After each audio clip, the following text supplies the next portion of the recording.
Here's the 47 Chevy in all its glory.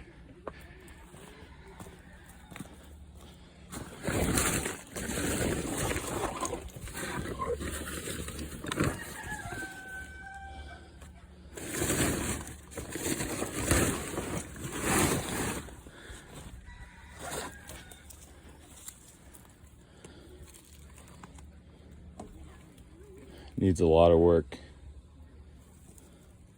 But it's got, hey look, power steering. Look at that, that's cool. Looks like power steering at least, I don't know.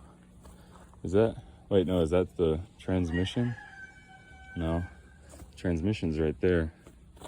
That's the steering wheel. It's got good old-fashioned AC. Doesn't even close. That's the 4BT there.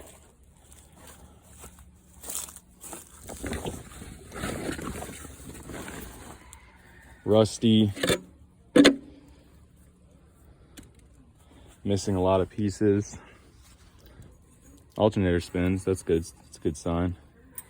What I want to find out is whether or not this spins right here. Because if this doesn't spin, that means the motor's locked up. And that's not good. I also want to watch a bunch of YouTube videos. Hey, this is the horn, I think. No, that's exhaust. No, I don't know what that is.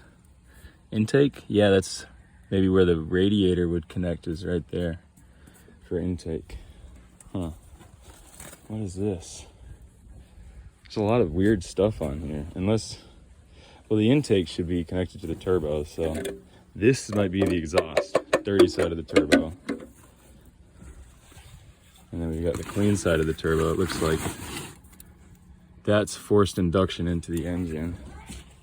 So this right here, no, this is forced induction into the engine. So that's air. Why does it go into there? Why is that where it breathes? That doesn't make any sense. What the freak? This is the exhaust manifold, okay? Pushes the exhaust up through there, spins the turbo out the top, okay? Turbo spins up. Dude, it's missing a, no, it's not missing a bolt. Out, it says. Out, and it points down. So that is where the air comes out. Oh no, that's the blow-off valve, I bet. Like when there's too much, like when it's cooking too hot. Where does air come in? I guess it just comes in from here. How on earth do you make any kind of intake for that? We have no room. It's gonna have to be like a 180, and then, man, it's gonna be a freaking problem. It's missing, there's no bolts on these motor mounts. It's a lot, but you know, it's something. It's something. This is a brand new frame, solid transmission, solid engine, solid axles. Everything that is here is solid. And we got all the trim, of course, pieces, bits and bobs. As for the cab, oh well, look at that. We got a piece of the old transmission. What do we have here? Neutral. I can't. Well, we need we need something for that.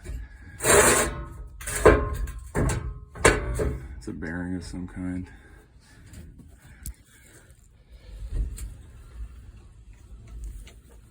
This spins freely and doesn't do anything. So that's not good. That's not good at all. That's supposed to be doing something. Gasoline, oil pressure, battery temperature. Only goes up to 80 miles an hour than the speedometer. And it's like a freaking small cab. Like, I think I barely fit in this thing. Not a lot of space under the seats for subwoofers. Let's check out the other side. Oh, and no drive shaft to speak of. So, we got that problem.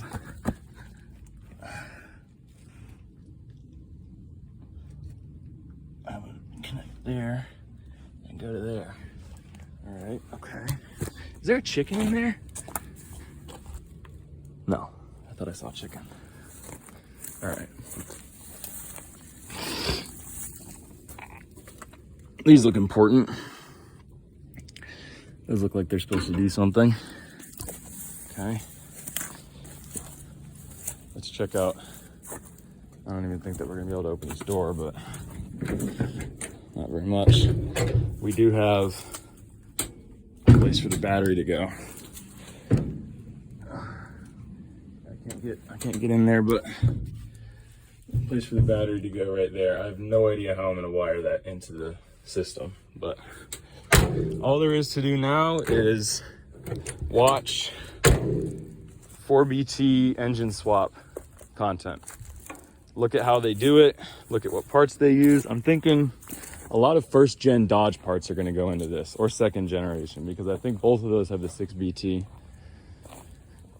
And so they have the same transmission, and it should be pretty simple to get parts that I can retrofit to fit this engine.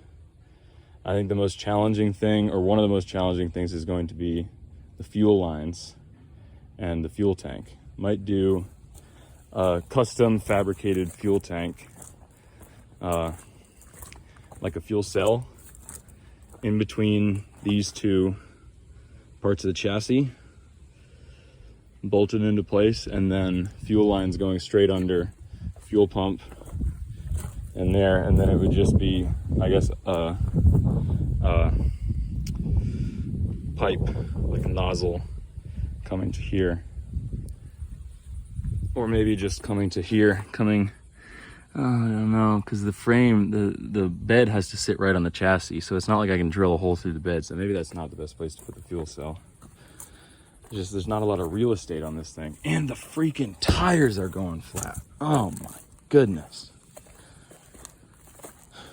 Yeah, it's a long road ahead of us to get this truck working, but I'm going to start with the engine.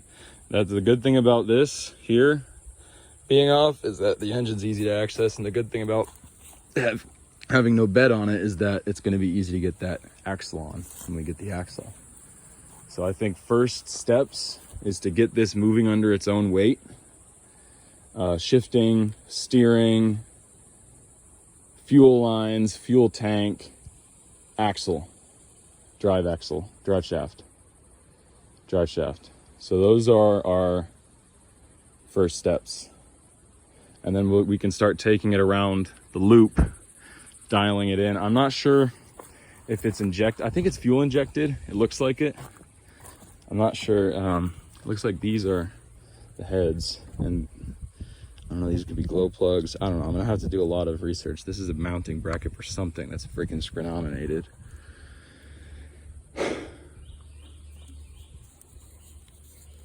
Fuel filter water separator.